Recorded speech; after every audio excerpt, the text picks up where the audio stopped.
Flag salute. Pledge allegiance to the flag of the United States of America and to the republic for which it stands, one nation, under God, indivisible, with liberty and justice for all.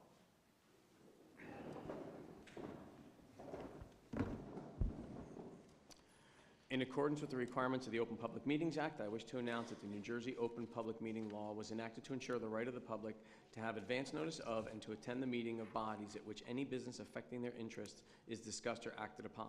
Notices announcing the date, time, and place for this meeting were sent to all concerned individuals, associations, and sent to Union County Local Source in accordance with Chapter 231 of Public Law 1975. For the roll, Mr. Mahecha? Here. Ms. Justice? Here. Mr. Hanley is absent. Mr. Gunderson? Here. Mr. Cho? Here. Vice President Kelly? Here. President Cohen? Here. You have a quorum. Thank you. We're going to begin with presentations, starting with recognition of 25 years of service.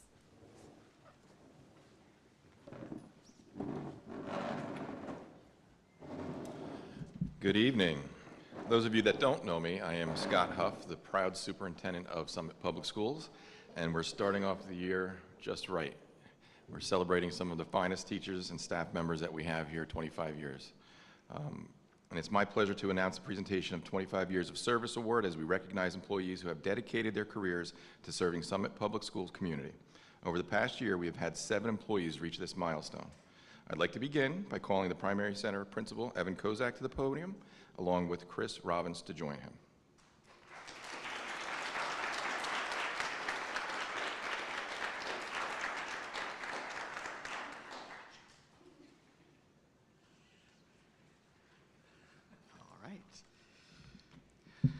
Let's see.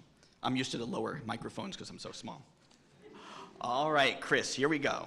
We are here tonight to celebrate an amazing achievement, 25 years with the Summit Public Schools.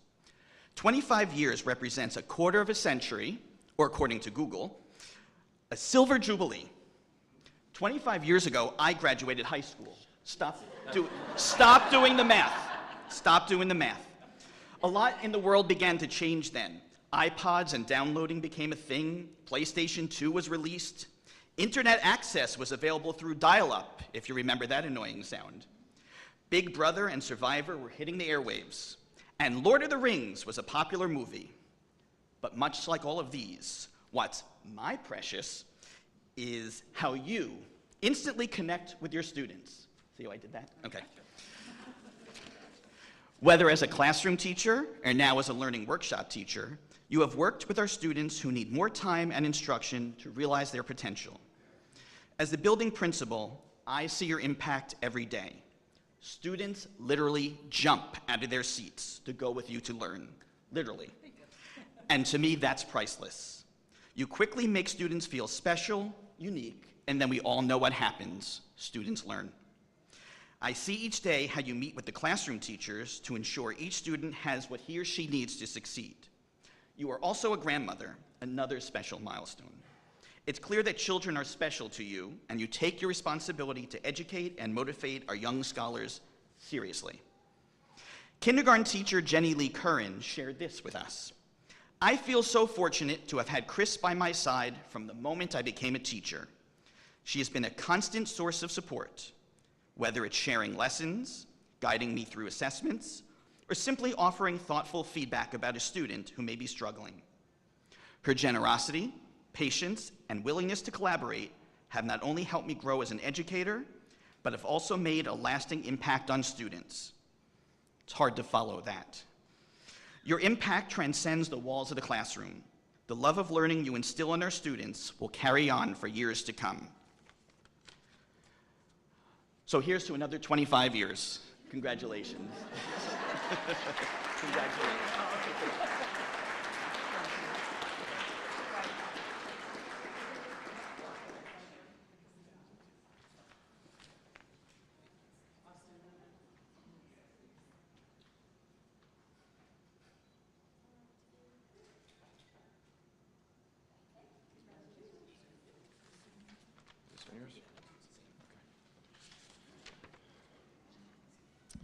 Okay, at this time I'd like to invite Brighton Principal Shane Ziegler up to the podium along with Rob Gannon.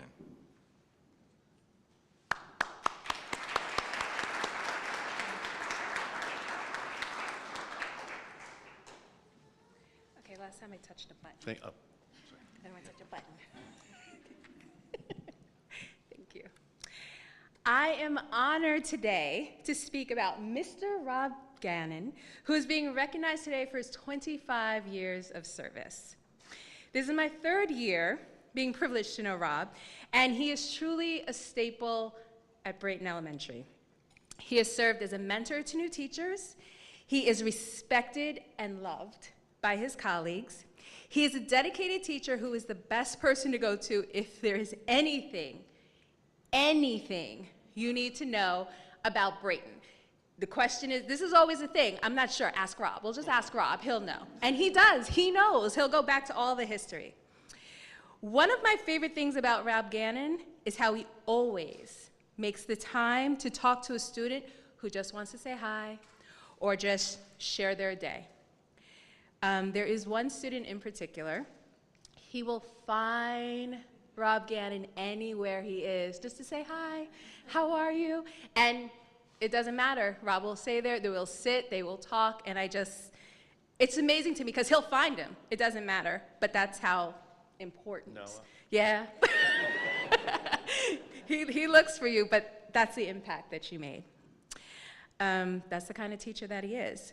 So I reached out to some colleagues, and I'm going to tell you, this could have been easily a 5-hour speech if I used all of the things that his colleagues had to say. So I condensed it a little bit, but the love is definitely there. So I'm just going to share some of the thoughts. Rob helped me grow so much as an educator and was always so kind when sharing materials and advice.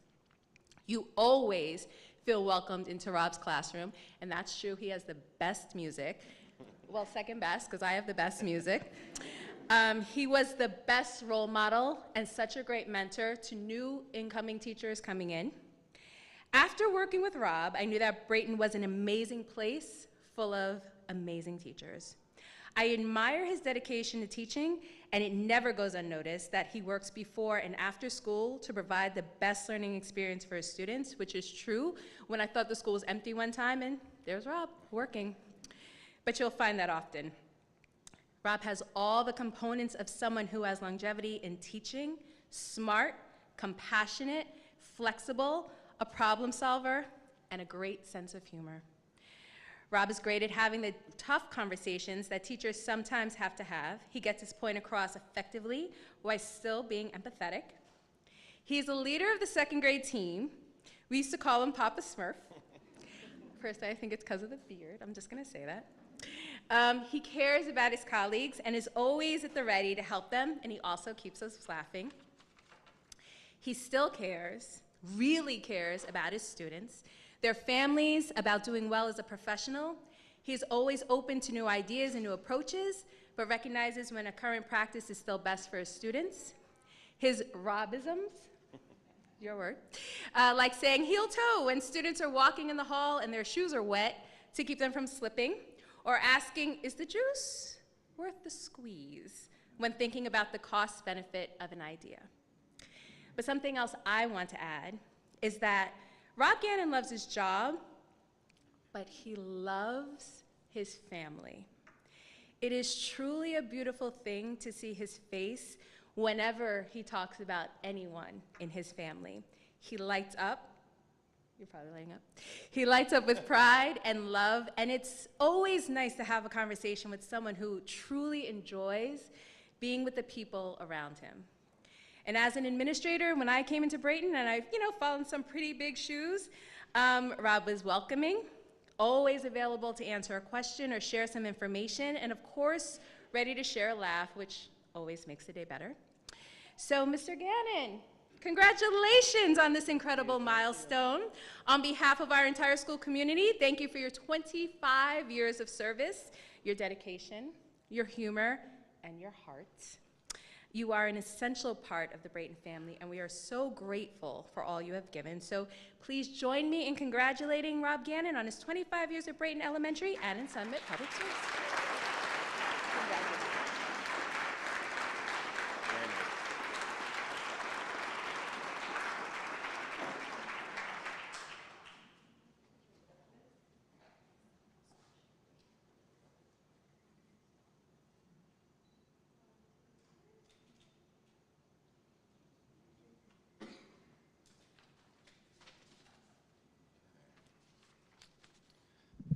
you, Ms. Ziegler.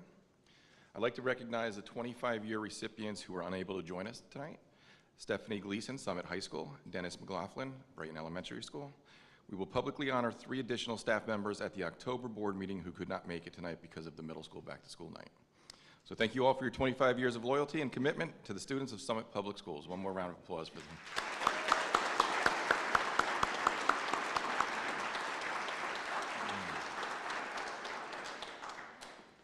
It is my pleasure to introduce Mr. Yancho, who is going to recognize our newly tenured teachers.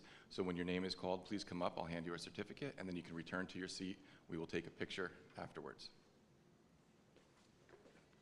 Thank you, Scott.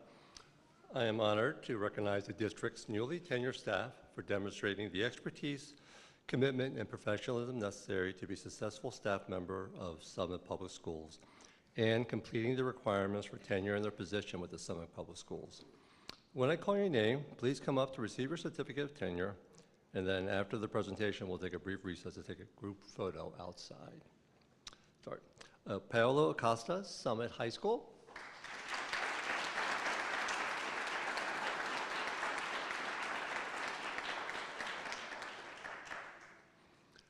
Nicolette Aloya, Summit High School.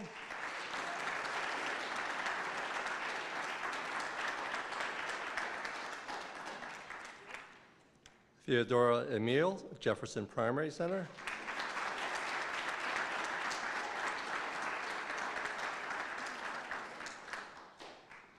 Donna Enderle, Washington Elementary School.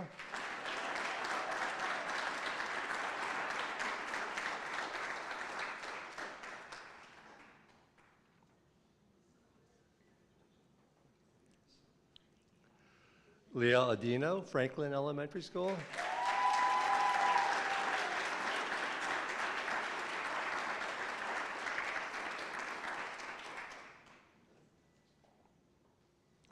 Calliope Diakos, Lincoln Hubbard Elementary School.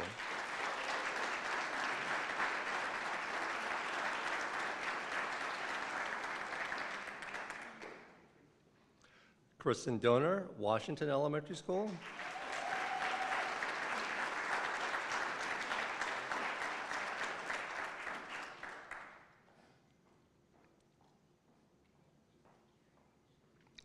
Chelda Dwan, Wilson Primary Center.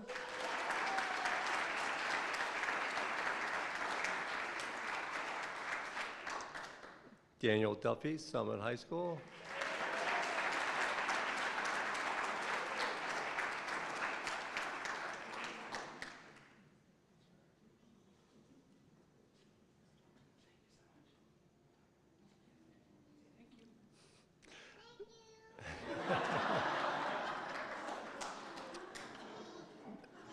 Megan Durkin, Lincoln Hubbard Elementary School. She's not able to be here.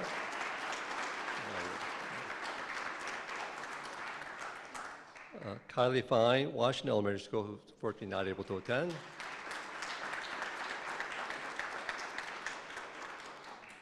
Frank Harpster, Summit High School.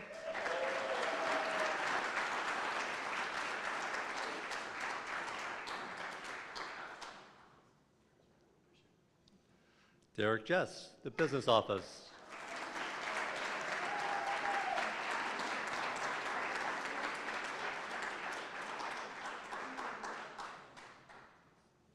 Nicole Johnson, Brayton Elementary School.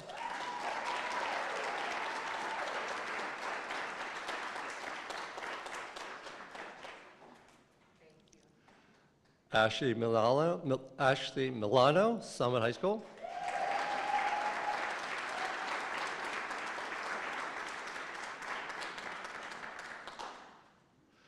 Heather Murray, Summit High School.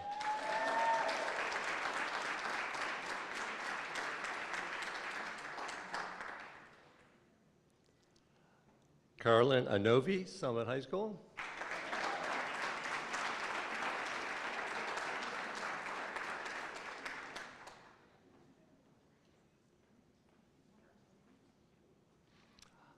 Heidi Orlando, Jefferson Elementary School.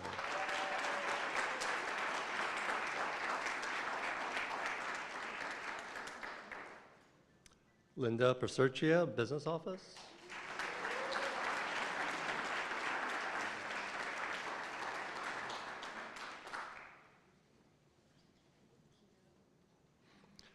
Jessica Pietrocatella, Summit High School.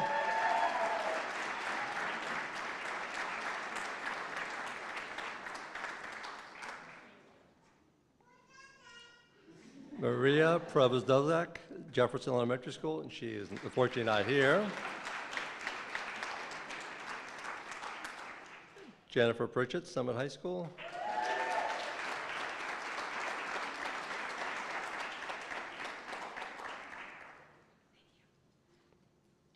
Grace Rodriguez, Summit High School.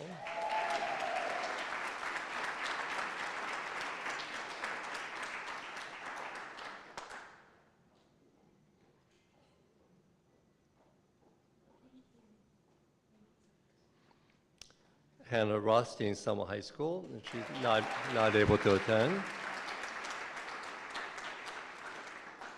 Stephanie Toledo, Washington Elementary School.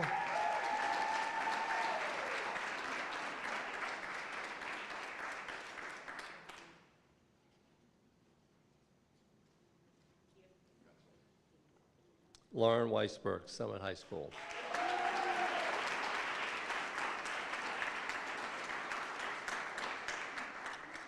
And like the 25-year, there are also a handful of staff members from Lawton C. Johnson Summit Middle School who received tenure but are unable to be here tonight because they are back to school night. We will publicly honor them at the October Board of Education meeting.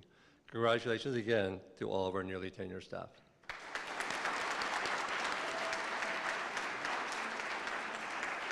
At this time, we'll take a quick 5-minute recess, so if all the teachers can join each other outside in the hallway, we'll take a picture. You're welcome to come back, but there's certainly no expectation.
Our break and continue on with the 2025-2026 board goals. Yeah, back up. Okay, good evening again. And thank you, some of you, for staying, so at least we have an audience. It is my pleasure to present to you our 25-26 board goals.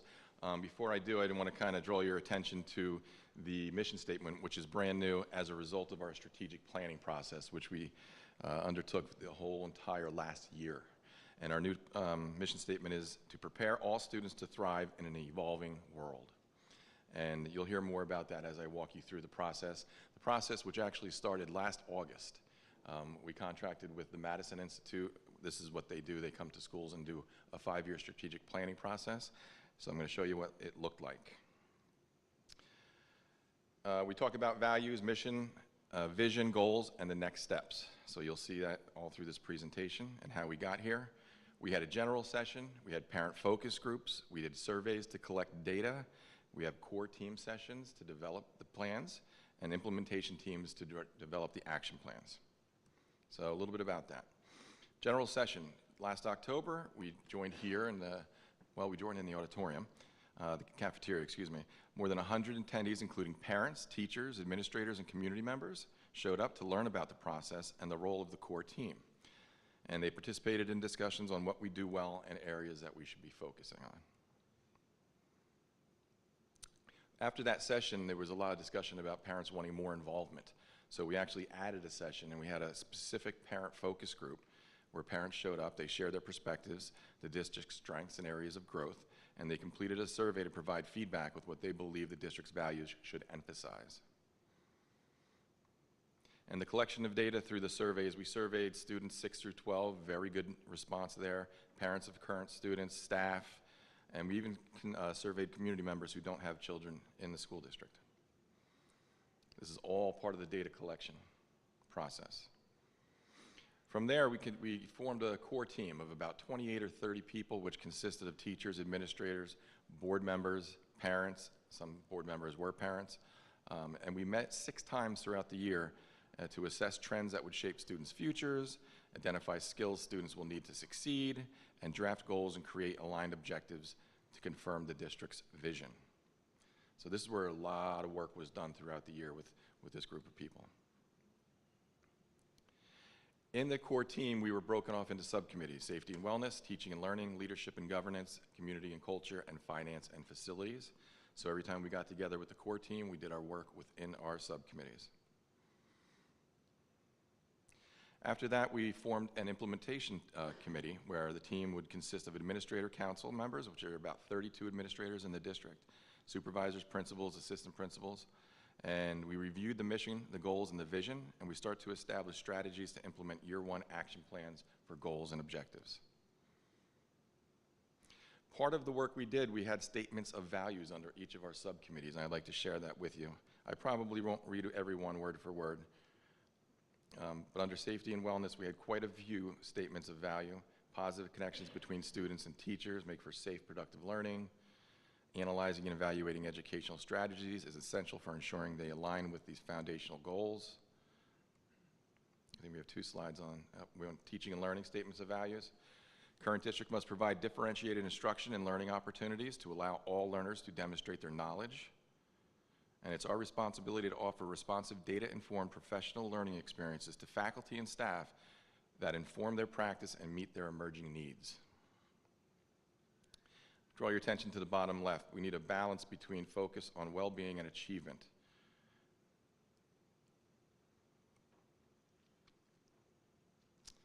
Teaching and learning continued. Productive learning environment, balancing technology and experiential learning. A lot more discussion about this as it relates to our cell phone policy, as it relates to instructional time with screen time in the classroom. Big focus on that. Leadership and governance. Effective leadership requires accessibility and strong connections across all schools, departments, and committees to foster trust and a unified school community. Leaders need to hold high standards and high expectations. And leaders need to be engaged and collaborative and transparent. Community and culture, a standard of respect must be established, and that's between all stakeholders in the school district. Across the district, all students should receive a consistent educational experience, meaning from one elementary school to the next, rising up through the ranks. And a learning community thrives on relationships, inclusion, empathy, and care. Under finance and facilities, facilities need to meet the students' learning needs while creating a welcoming and warm learning environment. There needs to be a thorough and transparent budget allocation process and analysis with fiscal responsibility. Bless you. And within this subcommittee, there was a lot of talk about recruitment and retainment of the best staff, Summit Public Schools standards. And that's how we arrived at our mission statement. We spent a lot of time on the mission statement, and I use this example. Mission statements are meant to sort of be broad. For example, the Army, be all you can be, right? That's their mission. And ours is to prepare students to thrive in an evolving world, meaning even tomorrow, the next year, when students start to graduate, the world's constantly evolving with technology and AI, and we need to be forward-thinking to prepare them for the future. Some vision statements I'll share with you. Again, I won't read all of them, but our values are being embraced and our mission is being accomplished when we see these things, okay? These are more or less the evidence of our mission. Under safety and wellness, facilities are clean, maintained, and secure, and that's one we can stand behind because I know that Summit Public facilities are top-notch, second to none. Students are demonstrating adherence to the code of conduct with peers, faculty, and staff, and students remain involved beyond classroom activities. We know we're being effective and accomplished when we see in teaching and learning that teachers build a strong rapport with students to create positive classroom communities that celebrate risk-taking and the pursuit of excellence. School leaders provide professional learning experiences that align with teachers' needs and district goals. And instructional time balances the use of technology and hands-on experiences. Under leadership and governance, leaders create opportunities for communicating with stakeholders and developing strong relationships. A lot about communication when it comes to leadership when we talked in this subcommittee. Leaders take action after facilitating an informed and collaborative process. And leaders provide opportunities for constructive feedback to highlight strengths and address areas for growth. Here we are under community and culture. The creation of a shared language and vocabulary to enhance engagement. Traditions and experiences are examined annually to ensure relevance, appropriate, and foster a sense of belonging.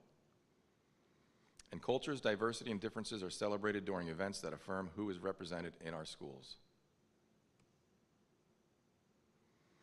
Facilities and finance, facilities that provide appropriate furniture and equipment to meet curricular goals.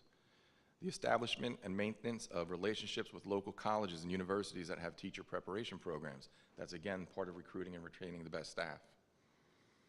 And facilities well maintained through a systematic and thorough implementation of a maintenance plan. So as a result of all that work, we developed our goals, and we have a goal for each one of the subcommittees, which is a big challenge. It's a lot to take on. Some school districts will choose to either do 2 or maybe 3 goals under 2 or 3 subcommittees, but we felt that we were ready to, and we're poised to move in all 5. So under Goal 1, Safety and Wellness, prioritize the safety and wellness of our students and staff to support healthy, balanced, and productive learning environments. And from there, we're developing Year 1 action plan. At the end of Year 1, we'll start to begin to develop year 2 action plans under that goal. Culture and community. Sustain an educational community that values and supports a culture of belonging for all stakeholders throughout the district. The Governance and Leadership Committee. Create systems that provide opportunity for consistent feedback and collaboration with all stakeholders in an effort to support the district's mission. Teaching and learning. Connect educational opportunities to the real world through inquiry and project-based learning that develop critical thinking and problem-solving skills. Very important. And finance and facilities. Develop and implement a financial plan to address the district's facility, educational, and staffing needs. So the board will be approving these goals this evening on the agenda, and as I mentioned a couple of times throughout the presentation, what's next? We're in the final stages of developing action plans for each one of those goals. Year 1, you do 1 year at a time, and with that we have the what, when, why, and how.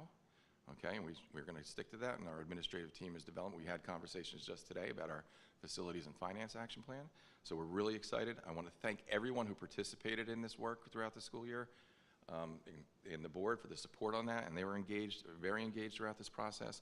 We're really proud of the work that we've done, and we look forward to the next 5 years in Summit Public Schools.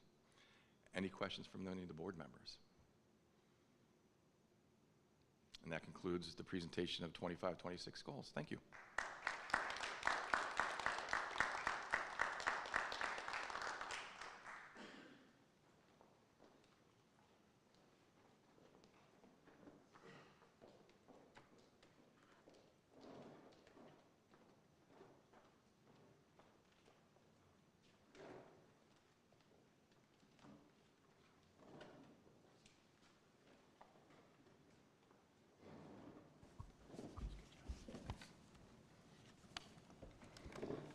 So it's my chance now to say good evening.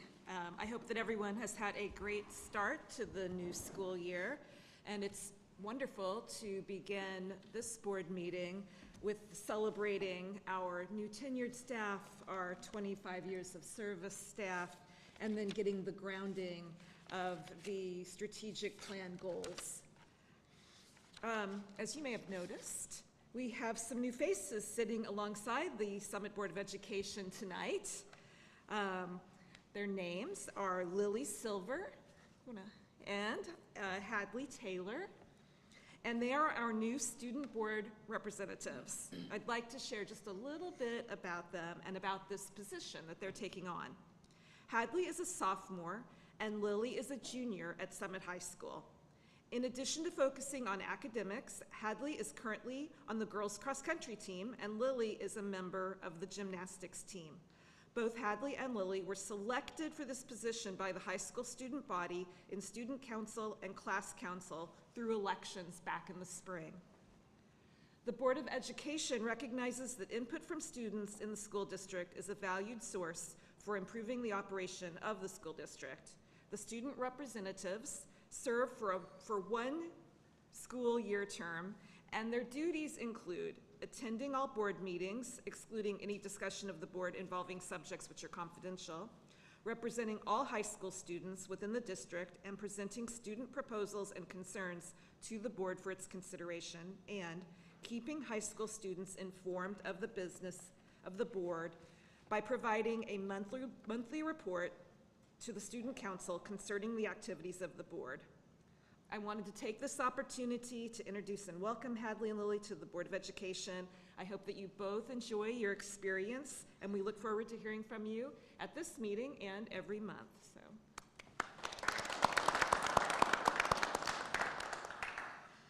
Finally, I'd just like to pause and acknowledge that today is September 11th. And although 24 years have passed, for many of us, this is still a somber day of remembrance.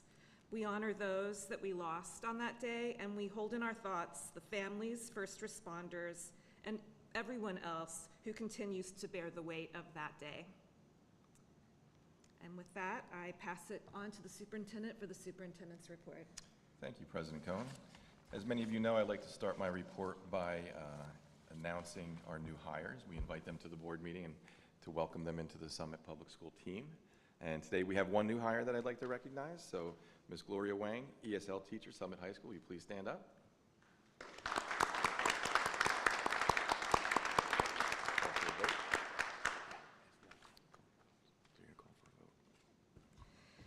So we'd like to have a motion on the report of the new hires by the superintendent.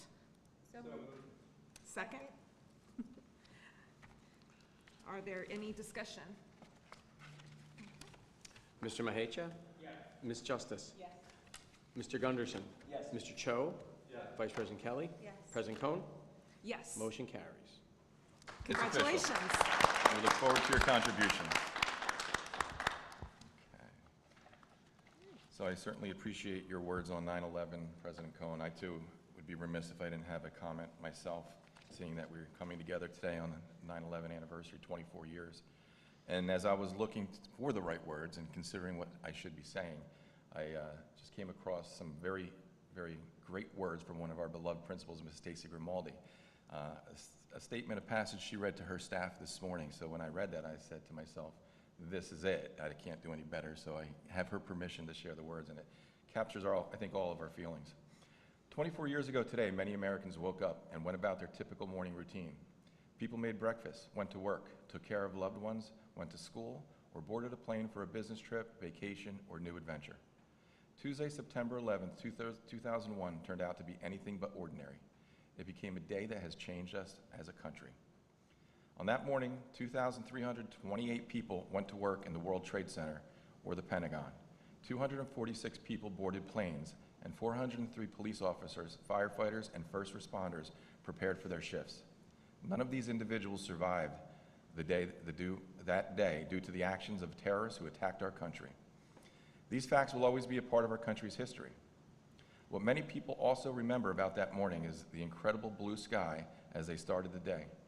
The air had a crisp, fall-like feel to it. They also remember how the beautiful blue sky was clouded by the smoke from the aftermath of the attacks in New York City, which was visible from the higher elevations in Summit. There's an installation at the 9/11 Memorial in the Lower Manhattan called Trying to Remember the Color of the Sky on that September morning. It is comprised of individual pieces of blue glass, one for each victim of 9/11 and the prior 1993 attacks on the World Trade Center. The shades of blue are unique for each person, just as each of us has a unique perception and different memories of this day 24 years ago.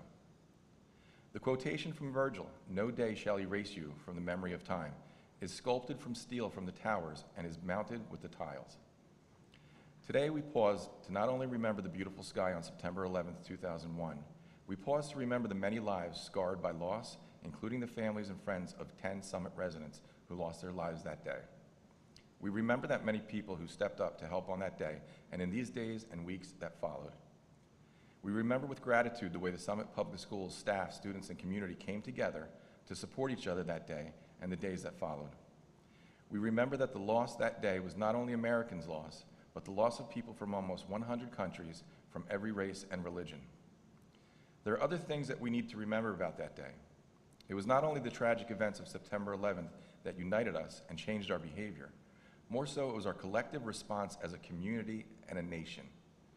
Let us honor those who were lost that day by recapturing and sharing the respect, civility, and caring that followed 9/11.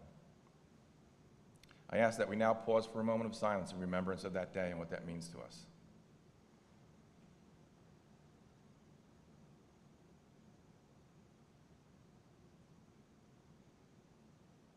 Thank you.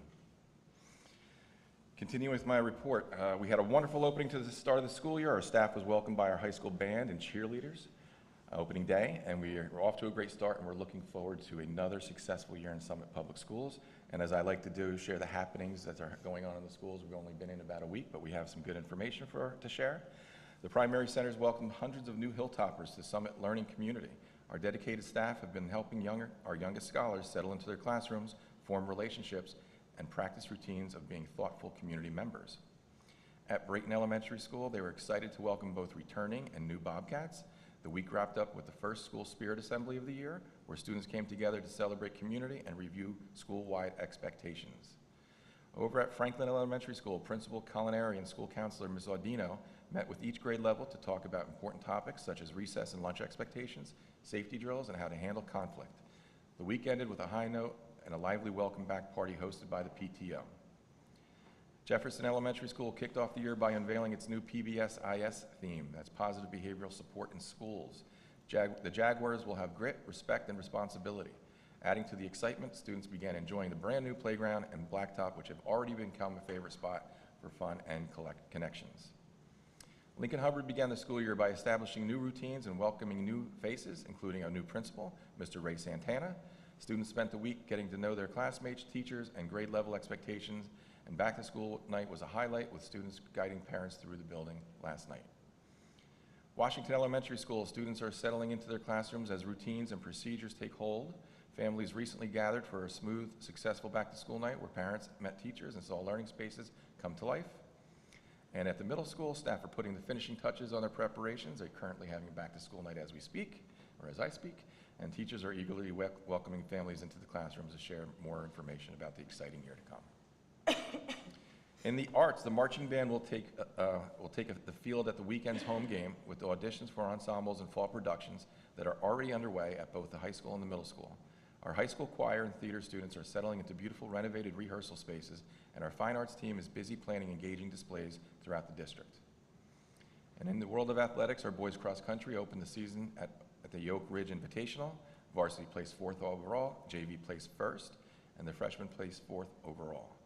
The girls cross country team also opened the season at Oak Ridge Invitational the past Friday. The freshman squad pulled off a huge win in their selection, earning the championship status and taking home the trophy. The varsity squad also had a great season opener, coming in 2nd overall. Varsity volleyball recently repeated as the Healing Children Tourney champion for the 2nd consecutive year.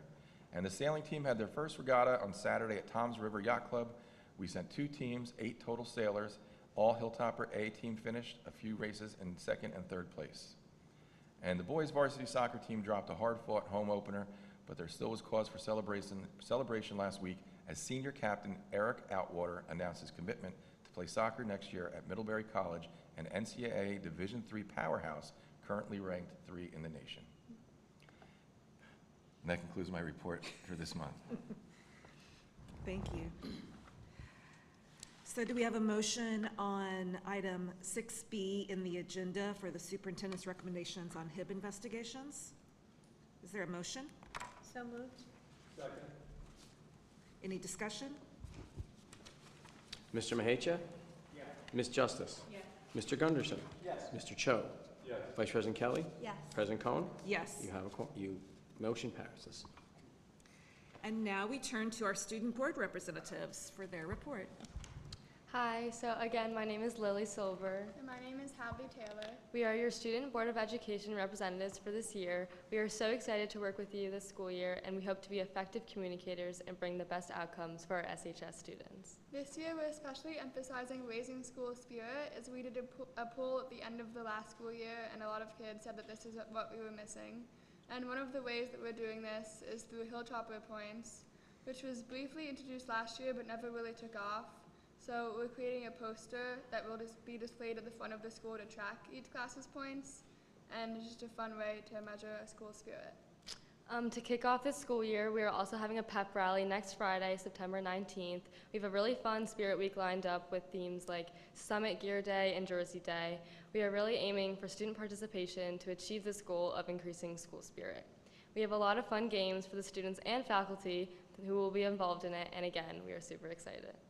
We're also going to be doing a lot of fundraising to start this year. So we're working with class councils to meet fundraising goals, including with the class council auction and back to school night. Along with all these visions for the school year, and our sports teams are already taken off, our football team is undefeated as of now. Girls and boys soccer are at the very beginning of their seasons with some wins and losses. Girls field hockey is also off to a great start, as well as all the other sports here at Summit. Clubs are also beginning to get started with meetings and activities, including a speech and debate team, which is busy getting ready for their first national tournament of the year at Yale next weekend. And a lot of other clubs are still getting up and running, so stay tuned for more news about all of that. That's all we have for you today, but again, we are so excited to be here and look forward to another amazing year. Thank you. Yeah. Thank you. And you're welcome to stay, but you're also excused if you would like to go. Thank you so much. Are there any additions or revisions to the agenda? Yes, Madam President, members of the board, on page 5, item K under finance, we're adding the cost for the student to for $78,300. Thank you. Next up is our committee reports, beginning with the Education and Student Activities Services Committee.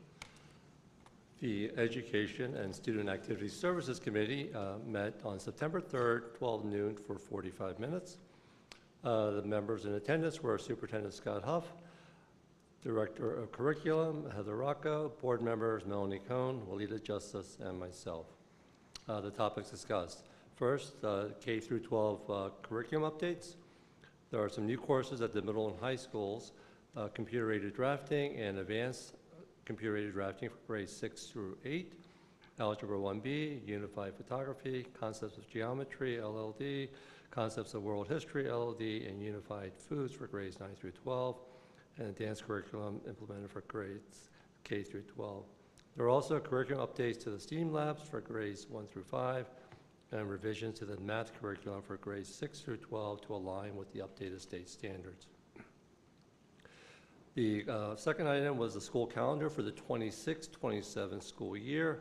Review the draft calendar for that year. Labor Day, I'll note, in 2026 is September 7th.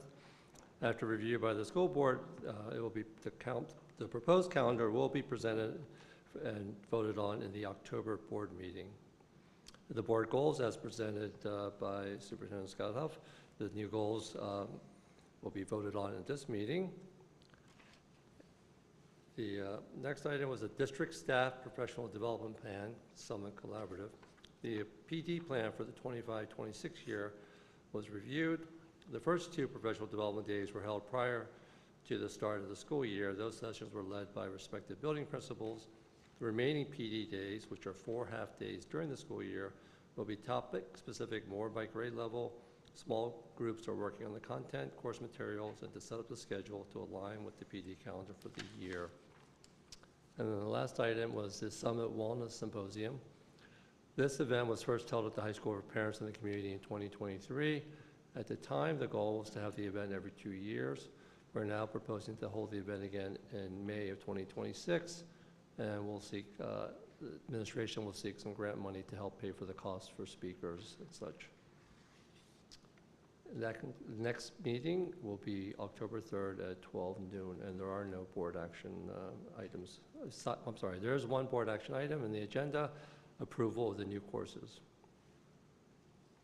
Any questions, comments? Thank you very much, Mr. Cho. Next, we have a report from the Operations Committee. Thank you. I'll be reading the minutes on behalf of Chairman Rick Hanley. The Operations Committee met on Wednesday, September 3rd at noon for 1 hour and 10 minutes. Committee members and other attendees included Superintendent Scott Huff, Business Administrator Derek Jess, Assistant Business Administrator Kathy Sarno, board members Carlos Maecha and Rick Hanley.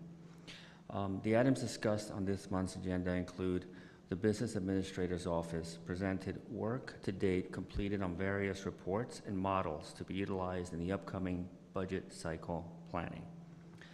The tools reviewed included building a 3-year budget model and projections, conducting analysis of past expense trends, and establishing fair groups of comparable districts to utilize for assessing our own strengths, weaknesses, efficiencies, and overall budgeting plans.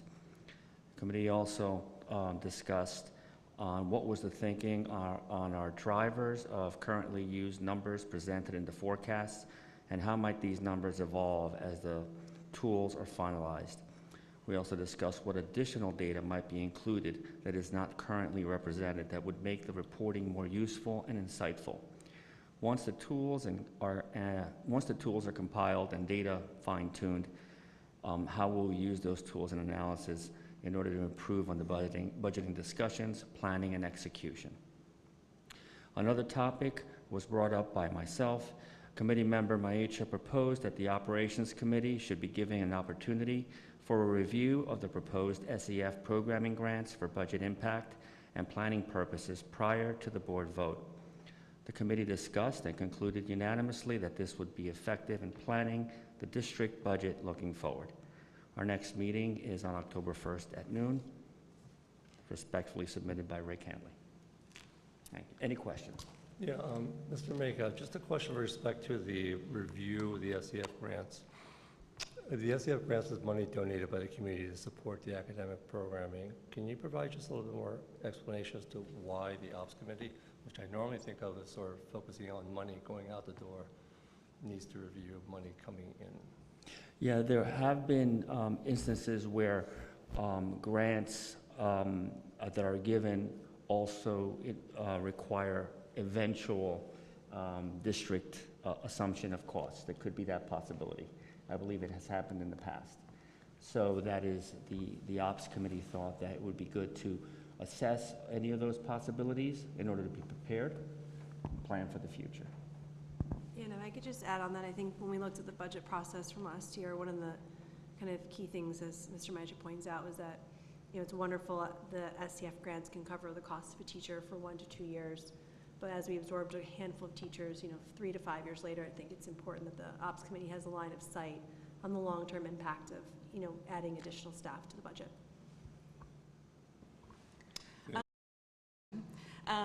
You know, for nearly 40 years, the Summit Educational Foundation has partnered with our schools, and they've provided almost $12 million in grants for science, literacy, math, technology, and the arts over that time.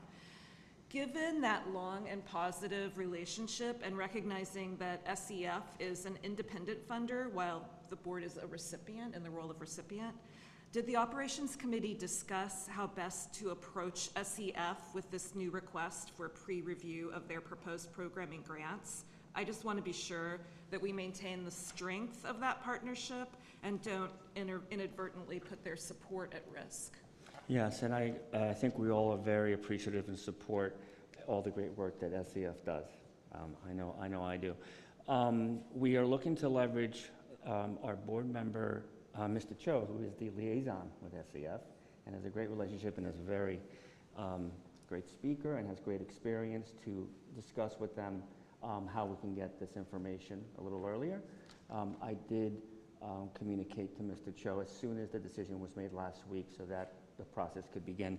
Mr. Cho advised me that the next grant vote wouldn't happen until December, so I think we have adequate time to ensure we transition to a process that is effective and efficient for both areas, for both groups. Thank you. All right. Thank you, Mr. Mahecha. Thank you. Thank you. Next up is the Policy Committee.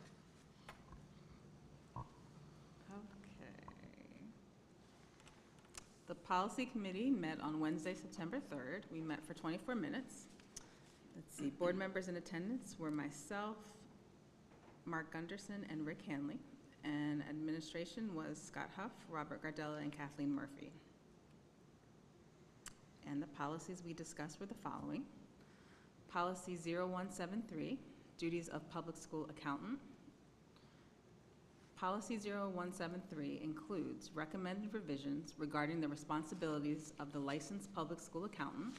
Code citations that outline these responsibilities have been added to the policy to ensure that if the code changes in the future, the policy remains compliant. There are no major substantive or procedural changes that impact our operations. Policy 0174, legal services. Policy 0174 is a mandated policy with revisions based in code that are intended to ensure prudent use of legal services. Items such as who is authorized to contact board attorneys, procedures for review of legal bills and services, and procedures for handling costs that exceed state-determined thresholds are included. Policy 0117, professional services. This is a mandated policy that requires the board to establish a strategy for minimizing the costs of professional services. This includes requirements to establish a maximum limit and procedures for exceeding the limit if necessary. Policy 1570 and Regulation 1570, internal controls. Policy and Regulation 1570 are mandated, and the revisions require that policies and procedures on internal controls are in place to ensure that state aid is used to meet the district's goals and objectives per the administrative code. Code citations have been updated and/or incorporated into this revised policy and regulation. Policy and Regulation 6111, Special Education Medicaid Initiative, SEMI program. Policy and Regulation 6111 are mandated, and revisions address every school district's requirement to maximize participation in the Special Education Medicaid Initiative program, SEMI, through effective and efficient administration of the funds, unless granted a waiver. Policy revisions are minor. Revisions to the regulation include waiver procedures, handling projected reimbursement amounts, and program requirements, including documentation of practitioners delivering services. Policy and Regulation 6220, policy budget preparation. Policy 6220 is mandated, and revisions are based on code updates regarding budget preparation. Code citations have been revised and/or added to the policy. Revisions in the regulation give flexibility for the board to determine who oversees various steps of the process. There are no substantive changes to the requirements or procedures for budget preparation and submission. Committee recommendations are first reading of policies 0173, 0174, and 0117, and policy and regulations 1570, 6111, and 6220. Second readings of policies 1620, 1648.15, and 5339.01, and policy and regulation 5516.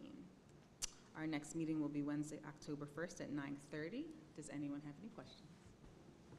Just a comment, Ms. Justice, thank you very much for sharing the information, and I've recommended to the Ops Committee in our next meeting to review the updates to policy 6220. Very relevant, thank you. You're welcome. All right, thank you. Next up is the Communications Committee.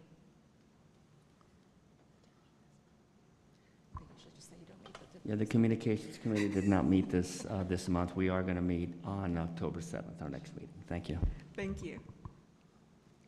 The Negotiations and Personnel Committee did not meet this month. Are there any liaison reports? Okay, thank you. So next up is public comment. Mr. Jess. Yes, thank you.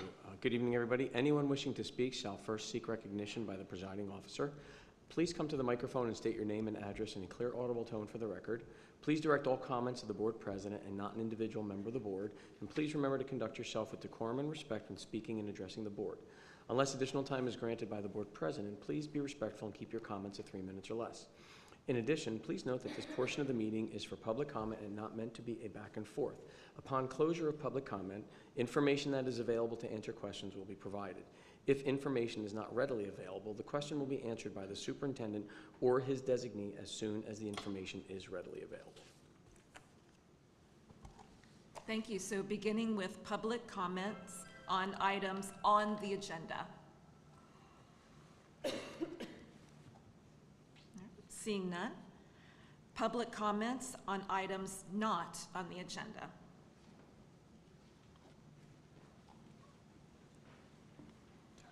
Thank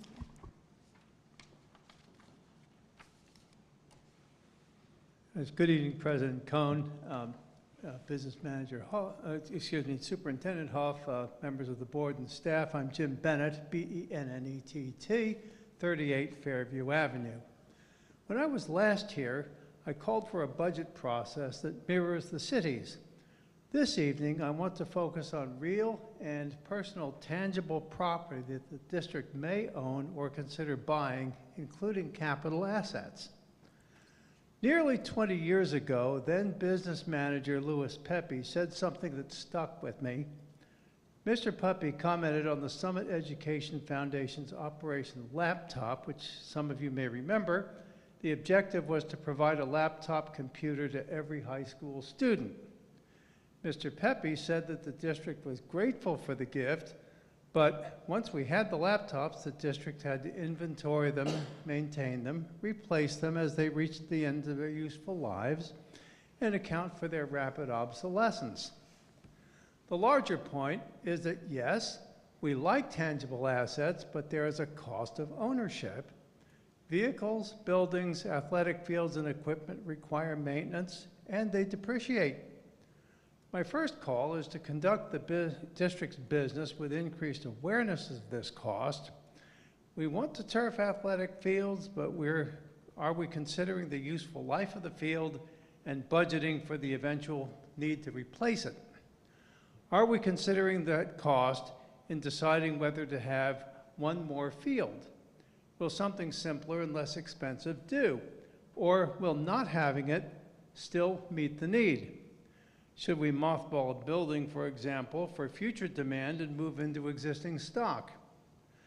My second call is to consider having a property manager's function if we do not already have one. It may be feasible to economize by assigning this function to an existing staff member. The function may not be a full-time job. Now, what kinds of things can happen?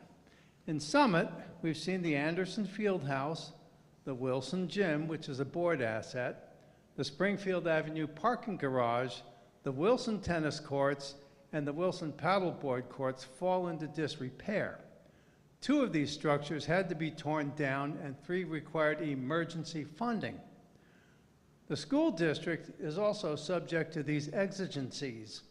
A property manager could develop an engineering schedule to make the stitch in time to buildings that saves millions. A property manager could also determine whether it is more cost-effective to maintain and repair or replace vehicles and equipment. A property manager as well could manage inventory. The guiding principle must be, if it is not already, that Summit leads on things that are important, but does not keep up with the Smiths and the Joneses, an expression from my childhood, on everything all the time. Thank you.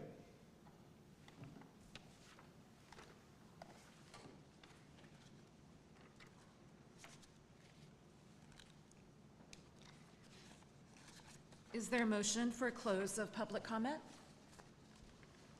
So moved. All those in favor? Aye. Any opposed? Any abstentions? Motion carries. Yeah, thank you, Mr. Bennett, for your comments. Is there anything that you want to say about property managers? Yes, so with regard to property manager, we do have a director of facilities who oversees all of our facilities, our fields, our buildings, our vehicles, as well as with myself and in conjunction with the superintendent. So we do have a plan, we do have a list of every vehicle and every asset that we have.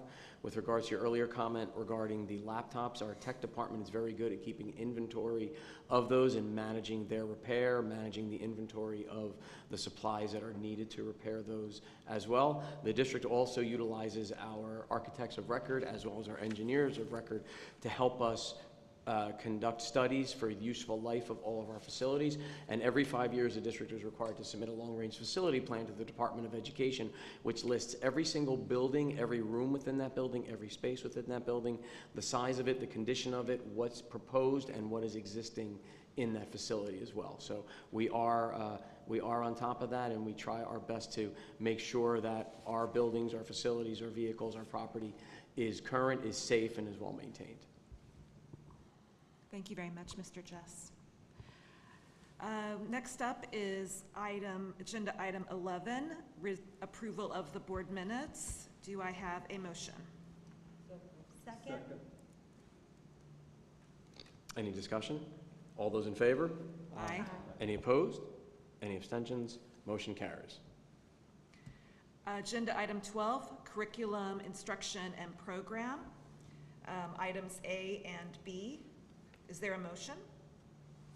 So moved. Second. Any discussion? I just have, excuse me, President Cohen, just one question for Mr. Jess on the approval for travel for staff members. I think a number of board members are listed for our Board of Ed conference in October. That's, Ms. Kelly, that's under finance, not under curriculum. Yeah, we're under 12. You're Oh, I'm so at sorry, I 13. thought we were in finance. That's okay. I'm jumped Hold ahead. it just a little bit. All right. So is there any other discussion for item 12? All right. Mr. Mahecha? Yes. Ms. Justice? Yes. Mr. Gunderson? Yes. Mr. Cho? Yes. Vice President Kelly? Yes. President Cohen? Yes. Motion carries. Now on to item 13, finance, A through Q. Do I have a motion? So moved. Is there a second? Any discussion? No, jumped the gun. Just on items related to the itemized list of board members attending that conference. I know there's been updates to that, so are we approving just for the overall stipend, and that'll be updated at like? Correct, yes. In the budget? Yeah. Everything is being approved based upon the total cost for the conference, and then as board members submit reimbursement and we see the actual cost, then that's actually That what will we get reserve. lower. But we just approve usually more, we approve the actual cost in case there are changes to that. Okay, I just wanted to clarify, thank you. Any other discussion? Mr. Mahecha? Yes. Ms. Justice? Yes. Mr. Gunderson? Yes. Mr. Cho? Yes. Vice President Kelly? Yes. President Cohen? Yes. Motion carries. Next item on the agenda, 14, school board operations, items A through C. Do I hear a motion? So moved. Any discussion? Mr. Mahecha? Ms. Justice? Mr. Gunderson? Mr. Cho? Vice President Kelly? Yes. President Cohen?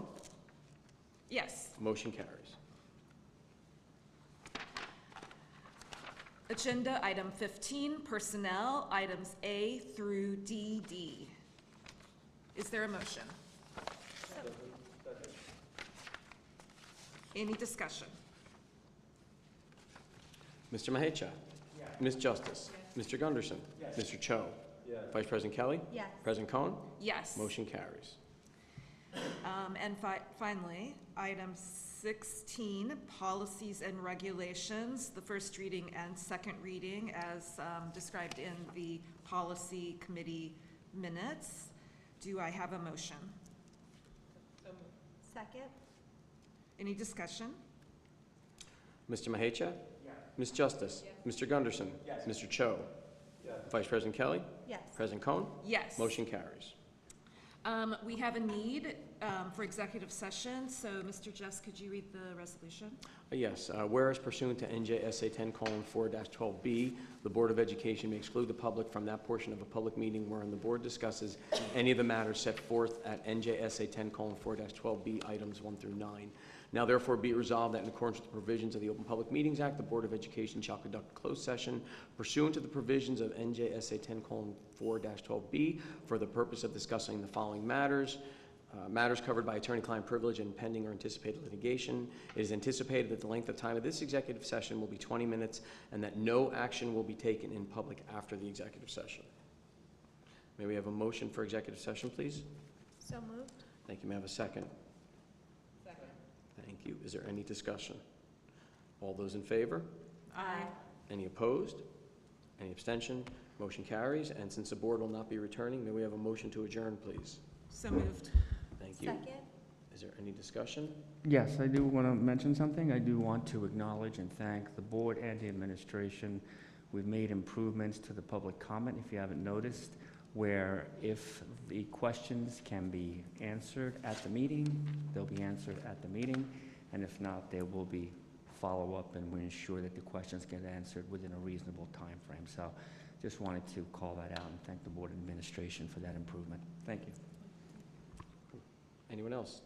All those in If I favor? may, Oh, if I sorry. may just make a brief comment, just to kind of echo what Superintendent Huff had talked about in terms of the board goals and the statement of values, and President Cohen and her remarks about September 11th as well. But I wanted to just say briefly, I received a phone call last night from a parent in the district who had said that this parent's child at one of the schools in our district had just a very kind of upsetting experience with, you know, the assassination that had occurred, and there was discussion and some very glib remarks from couple of the other students, and I just remember on September 11th today, even as on the anniversary, but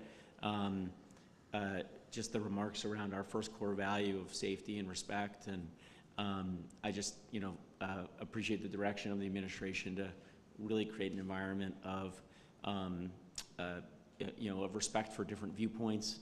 I wanted to just share one quote. There was Ezra Klein had a piece in the New York Times this morning saying, "A taste for disagreement is a virtue in a democracy," and I just think obviously our flags are at half-mast for a few days, and September 11th today. So I just wanted to say I think it's a wonderful direction, you know, with those goals, and for our community and for our schools to really sort of listen to each other and respect each other and really love each other despite the disagreements. So I know it's a fraught moment right now, but you know, I wanted to make that remark kind of on behalf of a parent who I turned to the administration with obviously any policies, et cetera, but more of a broader point. So thank you Superintendent Huff for the presentation today. Any other comments? All those in favor? Aye. Any opposed? Any abstentions? And we are adjourned at 7:13. Thank you.